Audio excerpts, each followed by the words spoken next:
Oke, terus selanjutnya kita akan bahas untuk penggunaan prinsip superposisi yang kan ini akan banyak digunakan untuk pemecahan kasus untuk model unsteady state dari Van Everdingen tersebut ya untuk Edgewater drive model.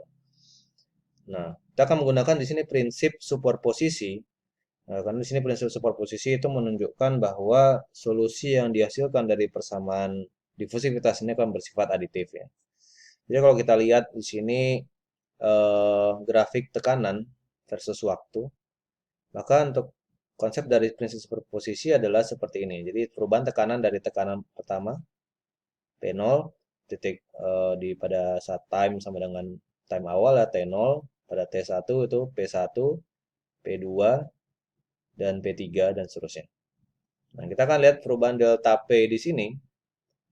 Delta P untuk delta P1 itu adalah delta P jarak dari P0 dan P1. Tapi kalau kita lihat di sini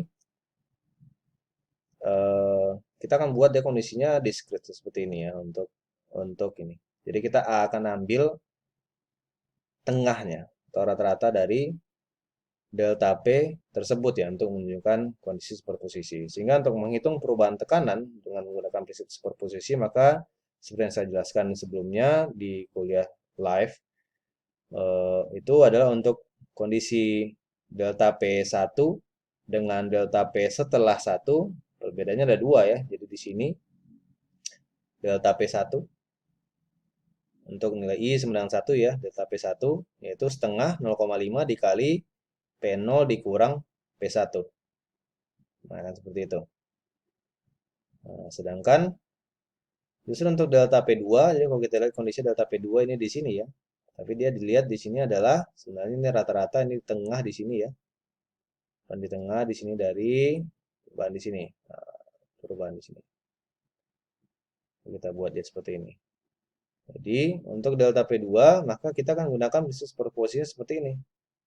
Delta PI itu sama dengan setengah PI dikurang 2 dikurang PI. Atau kalau untuk yang delta P2 berarti di sini 0,5 P0 dikurang P2. Dasarnya ini dari mana? Dasarnya kalau kita lihat dari persamaan ini ya. Jadi kalau saya tulis ulang persamaannya di atas ya. Untuk delta P1 itu sama dengan P0 tekanan awal itu dikurang setengah dari tambahan P0 ditambah P1 kan begitu. Maka kalau ini kita sederhanakan P0 dikurang kita kalikan ya setengah P0 ini dikurang setengah P1. Jadi kalau kita selesaikan setengah P0 dikurang setengah P1. Maka ini sama dengan setengah dalam kurung P0 dikurang P1 kan begitu. Nah, untuk yang kedua, jadi ini start dari awal ya. Ini dikurang dengan delta P dari ini kan gitu. Setengahnya, ini setengah perubahannya setengah ini kan sebenarnya rata-rata. Nah, kemudian untuk yang kedua ini gimana? Yang kedua berarti di sini, maka kan ada dua kan di sini. Yaitu perubahan setengahnya lagi dari sini. Antara P0 dan P1. Kemudian dikurang antara di sini. Setengah antara P1 dan P2 di sini. Jadi seperti ini. Negatif di sini. Maka kita dapatkan di sini. Itu juga nanti untuk delta P3 sehingga formnya akan terbentuk berulang sehingga akan buatnya seperti ini ya. Jadi setengah PI dikurang 2 dikurang PI. Ini berlaku untuk I besar dari 1 ya. Ini berlaku untuk bilangan asli ya. Jadi 1, 2, 3, 4 dan seterusnya. Kalau untuk waktu seperti tadi ada pertanyaan ada sebelumnya untuk kondisi waktu efektif ya waktu ya seperti ini. Ini konsep untuk yang kalau satu waktu ya. Delta P1 untuk T1.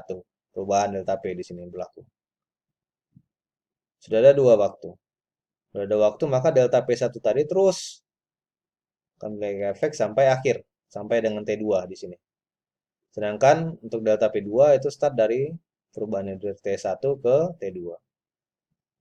Kemudian tambahkan untuk waktu ketiga, berarti ada perubahan tekanan yang ketiga, maka delta P1 juga terus akan berlangsung hingga ketiga. Delta P2 start dari T1 berarti terus sampai ke T3. Kemudian delta P3 start dari T2 hingga ke T3 seperti itu.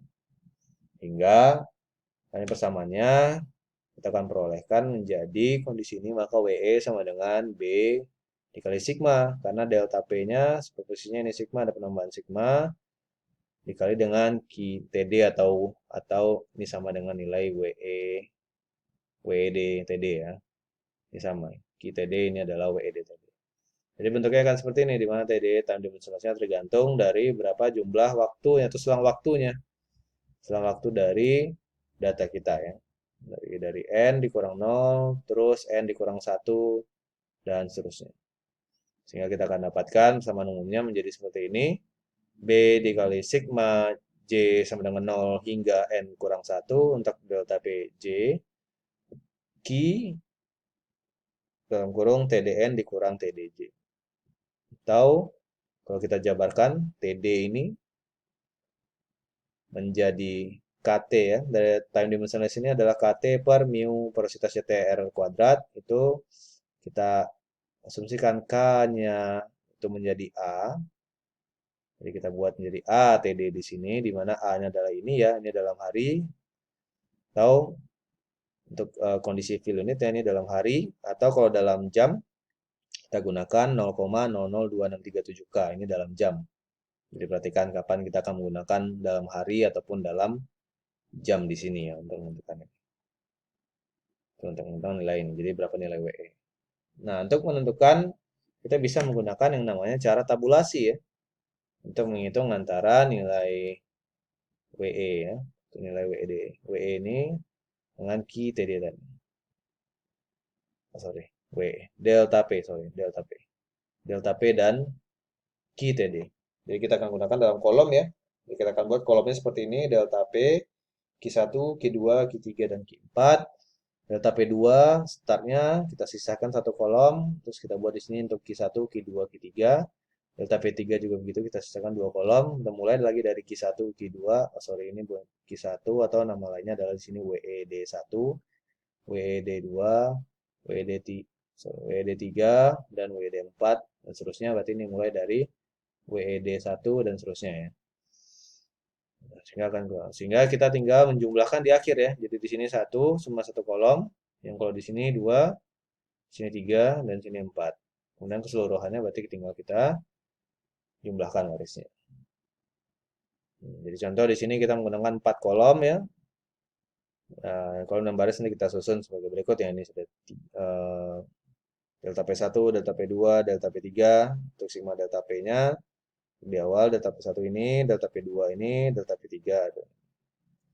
Ada contoh langsung ya untuk penggunaan prinsip superposisi dari contoh ini. Time 1, 2, 3, 4, delta P 65, 95, 55, dan 45. Ini nilai dari WED yang kita dapatkan dari tabel 10.1 atau tabel 10.2 ya. Tergantung dari nilai RED-nya. Di mana RED ini sama dengan radius aquifer dibagi dengan radius reservoir. Nah, dapatkan nilainya dari tabel itu 50, 88, 123, dan 157. Maka untuk menghitung sigma delta P-nya, jadi untuk menghitung sigma delta P-nya, yang pertama sesuai tadi, tinggal 65 kali 50. Sedangkan untuk yang sigma kedua, kita akan hitung 65 kali 88 ditambah 95 kali 50 ya, sesuai dengan ini. Sesuai dengan untuk ini. Kemudian ketiga berarti delta P1 kali 3, delta P2 kali WED 2, delta P3 kali WED 3, jadi WED 1, makanya bentuknya akan seperti ini.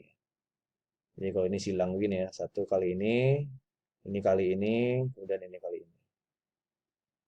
Nah, kemudian kalau yang keempat, yang terakhir, saya hapus dulu. Keempat yang terakhir, maka bentuknya 65 kali 157 di sini, 95 kali 123, ini kali ini, dan ini kali ini, ditambahkan semua. Tinggal kita lihat, sigmanya adalah ini. Sehingga untuk menghitung nilai WE-nya bagaimana? Tinggal kita kalikan dengan nilai B ya, nilai B di awal. Karena WE sama dengan B dikali sigma ini. Berarti nilai WE di sini tinggal kita kalikan B, B-nya berapa? 35 kali B, kali B, kali B, kali B, sehingga kita dapatkan Nilai water influx untuk setiap waktu, selang waktu pertama, selang waktu kedua, selang waktu ketiga, dan selang waktu keempat. Nah, ini cara untuk menghitung dengan prinsip superposisi ya, untuk menghitung superposisi. Nah, otomatis jadi untuk model ini, model edge water drive, kita akan menggunakan prinsip ini. Begitu juga dengan model selanjutnya yaitu model bottom water drive. Nah, perbedaan bottom water drive ini apa? Perbedaan untuk bottom water drive, jadi di sini eh, model matematika yang kita gunakan adalah persamaan difusivitas yang sebenarnya memodelkan untuk arah radial. Nah, sedangkan untuk bottom water drive, kita akan memasukkan bottom water drive seperti ini ya, jadi akan ada arah vertikal. Jadi kita akan modifikasi persamaan aliran radial, yaitu akan kita masukkan suatu unsur aliran yaitu dengan arah Z. Jadi tidak hanya radius ya, tapi kita juga arah Z di sini. Jadi kalau radial kan seperti ini nih. Oke, misalnya kan kalau dia bottom water drive, dia kan seperti ini ya, dari arah Z. Nah, sehingga modifikasinya, arah vertikal yang kita masukkan ke persamaan difusivitas adalah ini, bagian ini, dari persamaan tadi. Di mana di sini ada nilai FK. FK di situ adalah rasio dari probabilitas vertikal terhadap probabilitas horizontal. Sedangkan untuk nilai yang lainnya nanti nilai TD, RD, dan PD itu sama dengan kondisi sebelumnya untuk yang aliran edge water drive ya, ditambahkan dengan faktor dimensionless yang baru, yaitu ZD di sini sama dengan Z dibagi radius reservoir dikali FK pangkat setengah, nilai FK ini. Masukkan di sini. Sehingga nanti persamaan difusivitasnya, kalau kita gunakan dimensionless ya, kondisi dimensionless, maka kita akan dapatkan ini. Maka solusi persamaannya, persamaan ini, efektivitas untuk bottom water drive, kita dapatkan dalam dua kondisi ya. Satu, constant rate solution untuk kondisi infinite aquifer, itu dikemukakan oleh Coates. Kemudian yang kedua adalah constant pressure solution, itu dari alat dan chain. Nah, bagaimana untuk menghitung water influx-nya atau nilai WE-nya? Prinsipnya sama. Kita tetap menggunakan rumus WE sama dengan B aksen dikali delta P WED, di mana B-nya di sini theta per 360-nya sudah tidak ada lagi, hilang ya. Jadi kita hilangkan theta per 360 untuk bottom water case di sini. Jadi B-nya hanya 1,119 velossitas HCT R kuadrat dikali delta P dikali WED. Nah, otomatis WD untuk bottom water drive ini akan berbeda dengan edge water drive ya, karena ada fungsi dari probabilitas vertikal tadi di sini. Nah, sehingga WED di sini akan kita sajikan dalam fungsi radius dimensionless RD dan juga dalam fungsi ZD, arah Z dimensionless ya. Dimana arah Z dimensionless itu samanya H, ketebalan ya, thickness, dibagi dengan radius reservoir dikali akar FK ya, atau FK pangkat setengah. Nah, untuk menghitungnya kita juga tinggal menggunakan tabel yang sudah di-provide oleh Tareq Ahmed ya. Jadi untuk tabel, ini contoh tabelnya saya tampilkan di sini yang diambil dari Tareq Ahmed.